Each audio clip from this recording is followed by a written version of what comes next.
Cuando hablamos de Argentina, solemos dibujar en nuestras cabezas este mapa. Si pensamos en cómo se formó, cómo se fue delineando el territorio nacional, siempre tenemos ese mapa dibujado detrás. No podemos dejar de referirnos a él.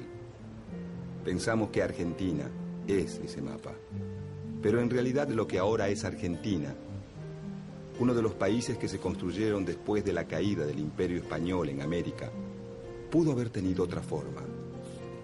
Pudo no haberse llamado Argentina. Pudo haber sido muchos países o parte de un gran país hispanoamericano.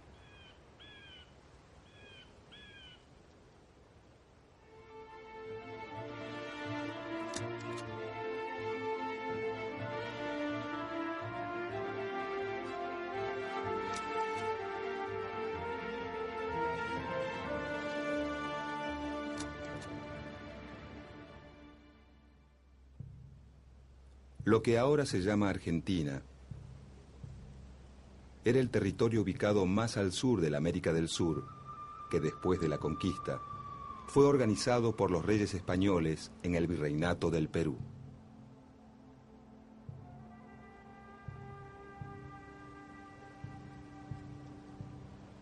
Parte del actual territorio argentino estaba incluido en las gobernaciones del Tucumán y de Buenos Aires dentro de ese virreinato.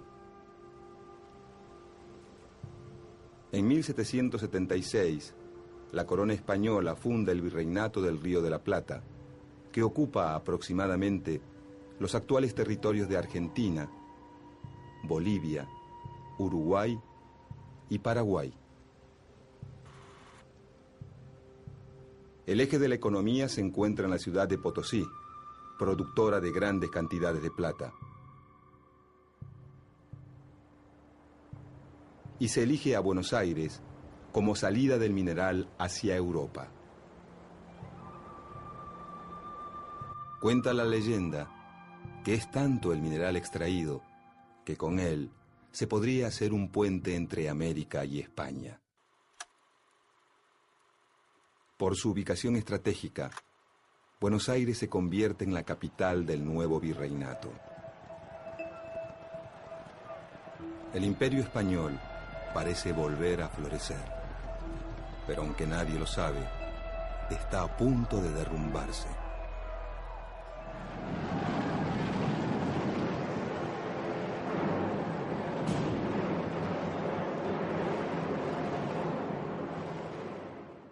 En 1808, el rey de España, Fernando VII, es capturado por el emperador francés Napoleón, que impone en el trono a su hermano José Bonaparte.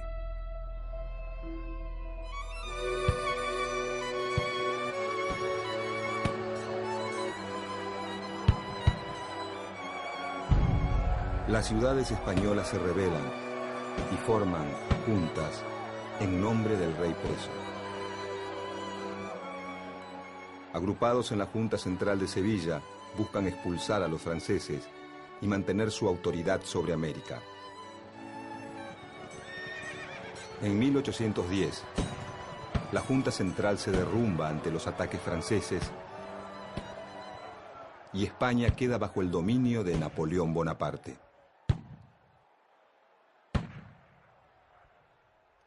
Al llegar las noticias a América, algunas ciudades deciden formar juntas. Caracas, Buenos Aires, Bogotá, Santiago de Chile y una región mexicana llamada el Bajío expulsan a las autoridades coloniales. Mientras que México, Lima y Montevideo se mantienen fieles a un consejo de regencia español. En el Río de la Plata, la revolución se expresa en Buenos Aires el 25 de mayo de 1810.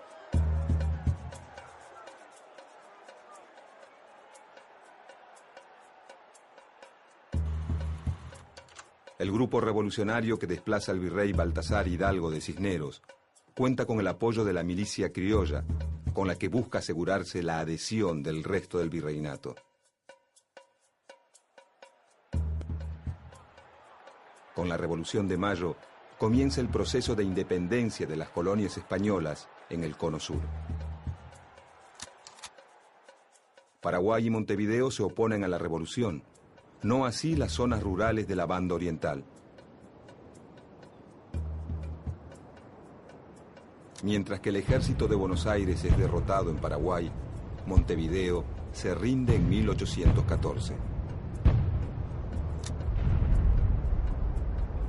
Una expedición enviada por la primera junta obliga a Córdoba a la obediencia y avanza al norte para ocupar el Alto Perú.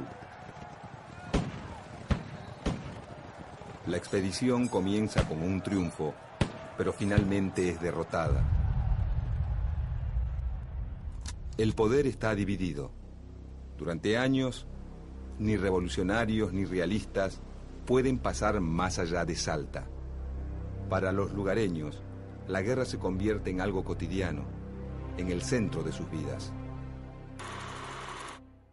Entre 1812 y 1815, diferentes grupos patriotas impulsan cambios políticos, aunque no se animan a declarar la independencia.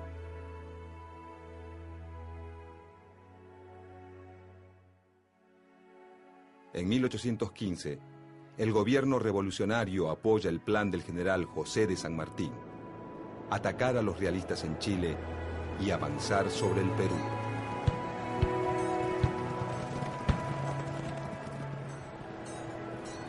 Los territorios revolucionarios americanos están convulsionados por luchas y divisiones.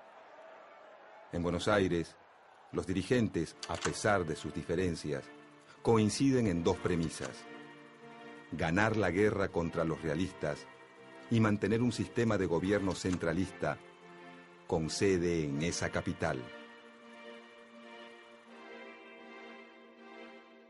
El líder revolucionario de la banda oriental, Gervasio Artigas, en contra del centralismo porteño, propone un sistema confederal en el que todas las provincias tengan igualdad de condiciones. Artigas es respaldado por Entre Ríos, Corrientes, Santa Fe, la zona de las Misiones, la banda oriental y durante un breve periodo, Córdoba. Para 1815, el territorio revolucionario en América está dividido en dos. El virreinato del Río de la Plata se mantiene en poder de los revolucionarios. México, Nueva Granada, Venezuela y Chile caen bajo el poder realista.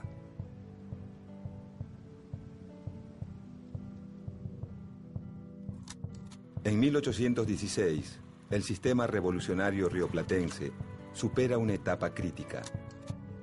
Se reafirman los vínculos entre el interior y Buenos Aires, pero mantienen el enfrentamiento con el litoral.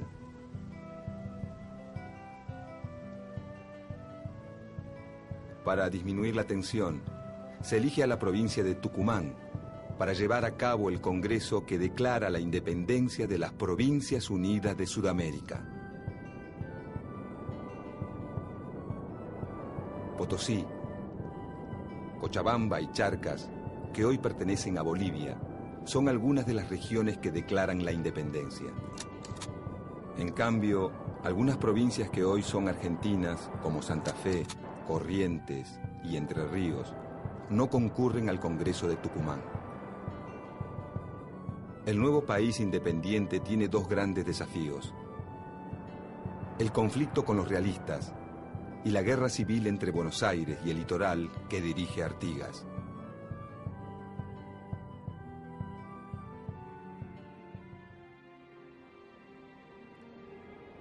El nuevo director supremo, Juan Martín de Pueyrredón, reafirma el gobierno centralista y apoya al general José de San Martín, que inicia su campaña a través de los Andes. San Martín liberará a Chile y Perú, y así contribuirá a la caída del poderío español en América del Sur.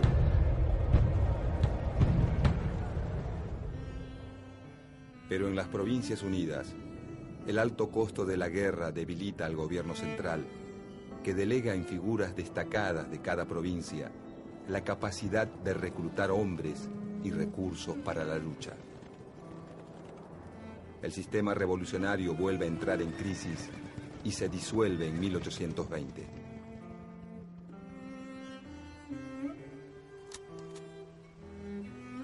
En el Virreinato del Río de la Plata, el actual territorio argentino está dividido en 3 intendencias: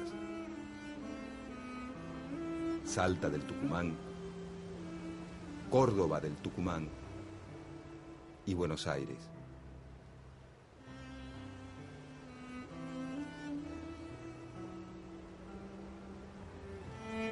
Los gobiernos revolucionarios subdividen esas intendencias coloniales. Cuyo es separada de Córdoba, Tucumán de Salta, y el litoral artiguista se desvincula de Buenos Aires. Cuando en 1820 se derrumba el poder central, la única organización política que se mantiene son las ciudades y las zonas rurales que las rodean, es decir, las provincias.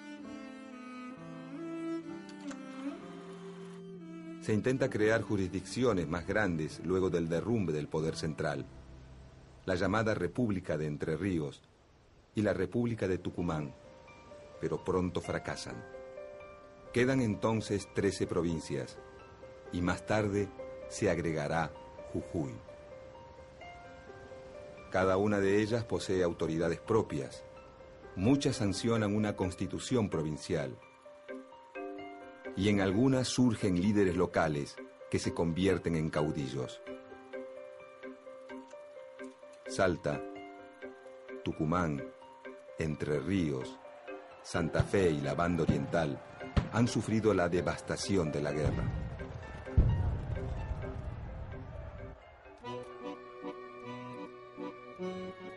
Buenos Aires, en cambio, con pocas acciones militares en su territorio, exporta grandes cantidades de cueros y tasajo. Su aduana le permite aumentar su poder sobre las demás provincias y volcar sus recursos contra los indígenas.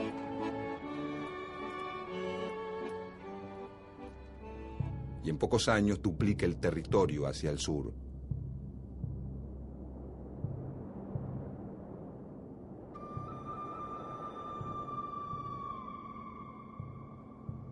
En el interior, el fin de la guerra reactiva los circuitos comerciales, Cuyo con Chile, el norte con la nueva República de Bolivia, mientras que el litoral y Córdoba se vuelcan a la producción de cueros para el mercado atlántico.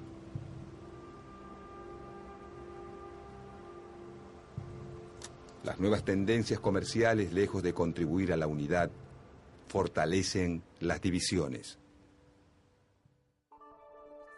A mediados de la década de 1820, las provincias se reúnen en un Congreso Constituyente para volver a crear una unión y sancionar una constitución. El intento fracasa al enfrentarse a 2 grandes problemas. Por un lado, la guerra con Brasil, desencadenada cuando la Banda Oriental, apoyada por las Provincias Unidas, se levanta contra la dominación brasileña. Mientras que los rioplatenses obtienen importantes victorias militares, los brasileños bloquean el puerto de Buenos Aires, principal fuente de ingresos de las Provincias Unidas. Con la mediación de Inglaterra, se resuelve el conflicto y nace un nuevo país independiente, la República Oriental del Uruguay, que se separa de las Provincias Unidas.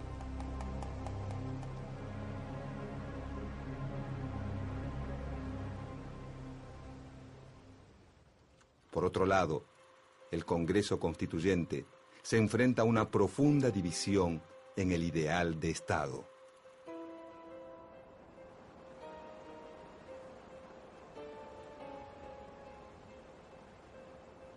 Dos corrientes surgen de este enfrentamiento. Los unitarios, quienes sostienen que el gobierno central, creado durante la Revolución, es el fundamento de la soberanía nacional, y los federales, quienes defienden la soberanía de cada provincia. Aunque el grueso del interior es federal, y los principales dirigentes unitarios son porteños. Hay muchos federales porteños y varios unitarios en las provincias. En la Constitución formulada por el Congreso de 1826, que nunca entra en vigencia, se denomina por primera vez al nuevo país como República Argentina. Con la disolución del Congreso Constituyente y el regreso del ejército de la guerra contra Brasil, que toma partido por los unitarios, se desata una guerra civil.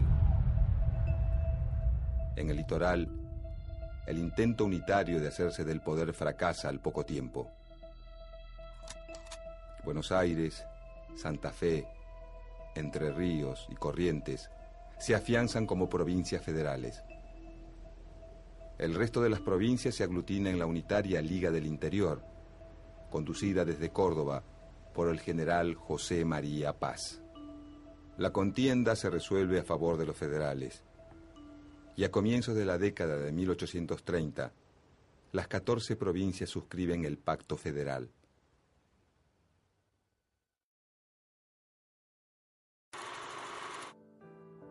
Aunque legalmente las provincias son iguales entre sí, el gobernador de Buenos Aires, Juan Manuel de Rosas, afirmado en el poder desde 1835, logra imponer su orden sobre el resto de la Confederación.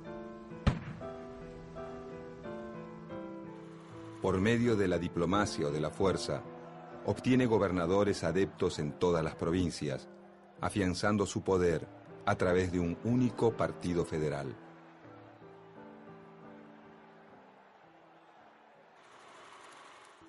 Esta política le genera grandes enemigos. La provincia de Corrientes, que lucha varias veces contra él.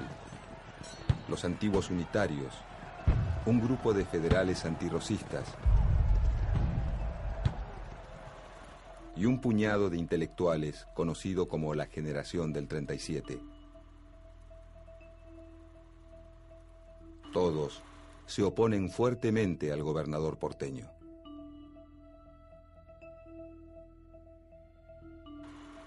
Rosas interviene en las luchas internas de la República Oriental del Uruguay. Apoya a los blancos que se enfrentan a los colorados.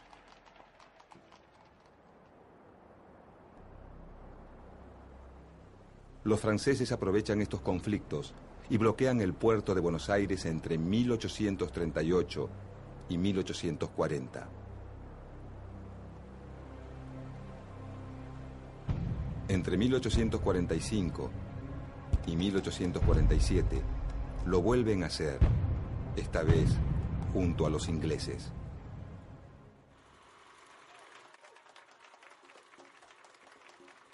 Rosas supera los conflictos y logra el reconocimiento internacional de una zona política autónoma en América del Sur. Es su momento de apogeo, pero uno de sus aliados más importantes, el gobernador de Entre Ríos, Justo José de Urquiza, se levanta en su contra, ya que Rosas impide la libre navegación de los ríos, lo que perjudica a las provincias del litoral, que no pueden competir con las exportaciones porteñas.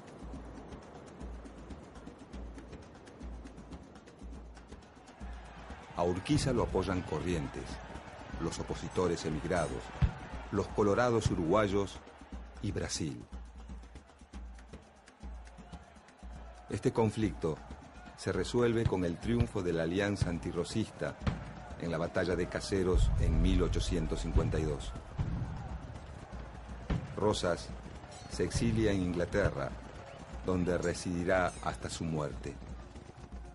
Con el fin del rosismo, comienza una nueva etapa en la Confederación. La mayoría de las provincias acepta renunciar a su soberanía en favor de constituir una nación. En Buenos Aires llegan al poder los antiguos antirrosistas, ahora nucleados en el Partido Liberal, que se opone al modelo de país de Justo José de Urquiza, al que ven como a un nuevo Rosas. El conflicto termina con la separación de Buenos Aires de la Confederación Argentina. Urquiza, es elegido presidente de la Confederación y la nueva capital pasa a ser Paraná. Un año después, en 1853, se sanciona en Santa Fe la Constitución Nacional.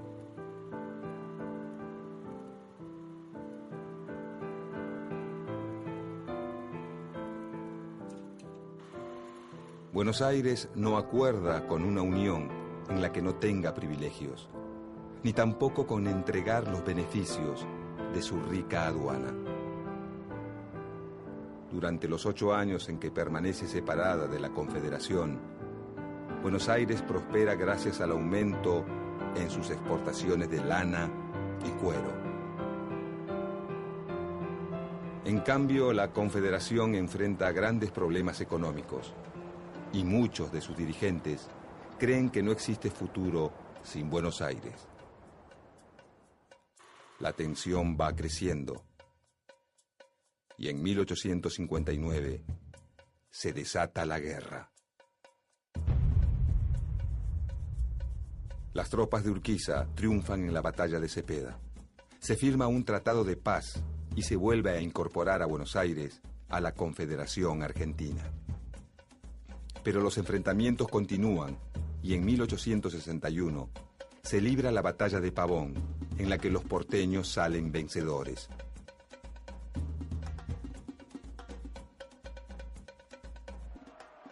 Su líder, Bartolomé Mitre, es elegido presidente.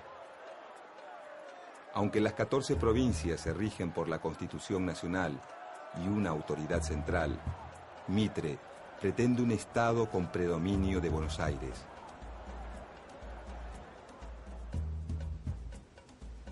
En 1865, el gobierno de Mitre firma el Tratado de Triple Alianza con Brasil y la República Oriental del Uruguay contra Paraguay. Juntos desatan una guerra larga, que en Argentina es impopular y resistida.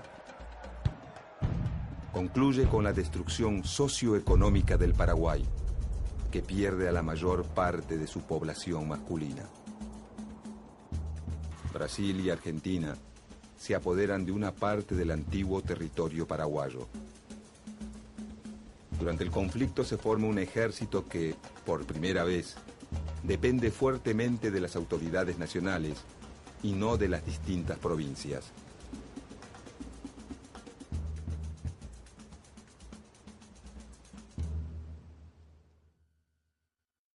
Bajo las presidencias de Domingo Faustino Sarmiento y Nicolás Avellaneda, el Estado Nacional afianza su poder sobre los particularismos provinciales, apoyado en un vertiginoso desarrollo económico. Aparecen el alambrado de los campos, el ferrocarril y los inmigrantes europeos que solucionan la escasez de mano de obra. En 1880, 2 candidatos se enfrentan en la elección presidencial. El general Julio Argentino Roca, quien había conquistado territorios al sur de las fronteras, exterminando a los pueblos originarios, y el gobernador de Buenos Aires, Carlos Tejedor.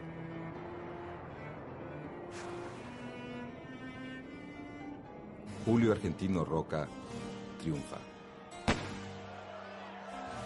Carlos Tejedor impulsa la sublevación de Buenos Aires para preservar su autonomía ante el Estado Nacional. En respuesta, las autoridades nacionales derrotan militarmente a la provincia rebelde.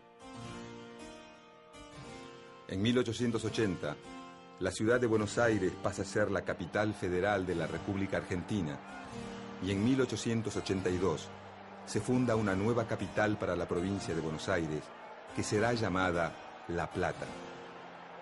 Entregar la capital a la nación le otorga más poder al presidente y debilita a la provincia más poderosa. En 1884, el ejército se apodera sangrientamente de los territorios aborígenes del Chaco. Esta región y la Patagonia, conquistada por Roca, pasan a ser territorios nacionales dependientes del gobierno central.